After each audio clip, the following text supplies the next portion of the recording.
Welcome back. Doctors tell us about 15% of couples experience infertility. For these couples, the journey to have a child can be expensive, heartbreaking, and hopeless at times. But our Kirsten McIntyre shows us a very special success story, her own. I, Kirsten, take you, Randall. I, Randall, take you, Kirsten. It was the wedding of my dreams. After being single for 40 years, I was marrying my Prince Charming. You may kiss your bride. With an added bonus, Reagan and Harrison, who I adore. But I desperately wanted a baby and knew at my age we didn't have a lot of time. Just a few months after getting married, I went in for a simple blood test. And as these results show, I discovered my follicle-stimulating hormone, or FSH, was too high. I was told I would likely never get pregnant, and a donor egg was my best option. As you can imagine, I was devastated. But a dear friend suggested I research how to lower my FSH. I found this website called thefertilesoul.com. There I discovered women with high FSH had used Eastern medicine to overcome their infertility. This was me right here. I began to read about the site's founder, Dr. Randall Lewis, and bought her book. I learned Dr. Lewis had gone to medical school. But out of her own struggle with infertility, tried Chinese medicine. She's now helped thousands of women conceive. Basically, if we can get to the origin or the root of the imbalance, and rectify it at that level, then the manifestation rectifies itself. As the book recommended, I started acupuncture, drinking wheatgrass and taking herbs and supplements on a daily basis.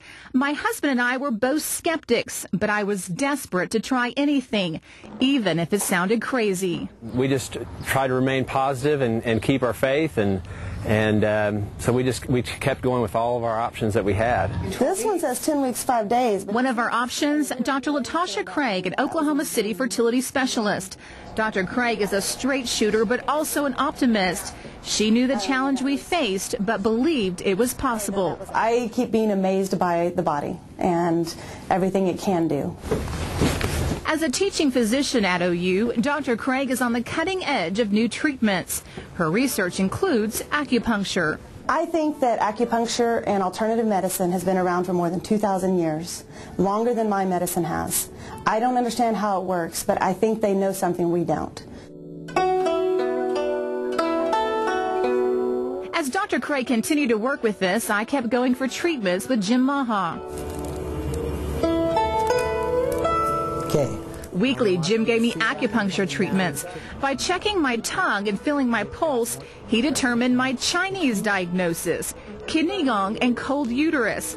It sounds odd, but simply put, my body temperature was too cold to conceive. Basically balance out the levels of the hormones, which is what the acupuncture can do. After months of acupuncture, Jim wanted to try something else, a heat lamp to warm me up. Twice a day, I applied heat to my stomach and back. 8 months after beginning our journey, we got the news. The heartache was over. You got a hand up on the forehead right there. Our prayers had been answered. Since I'm now 41, Dr. Charles Mirabli does ultrasounds every month. Everything looks normal. 4D images give us an amazing glimpse of our baby girl. We're already in love with that little face. We're now just 11 weeks away from our family expanding to 5. It's been an exciting time for all of us. I haven't really been known as the big sister. I'm just the oldest now, so it's going to be fun. I'm excited. That I won't be the littlest anymore. Instead, the littlest will now be what we consider our biggest miracle. Kirsten McIntyre, News 9. Well, despite efforts by some acupuncturists in Oklahoma to regulate their industry, it is not. So if you decide to try acupuncture, seek out a nationally board-certified acupuncturist. We've linked the organization's website, along with other resources available for couples struggling with infertility, to ours, news9.com. Just look under the Links Mentioned tab.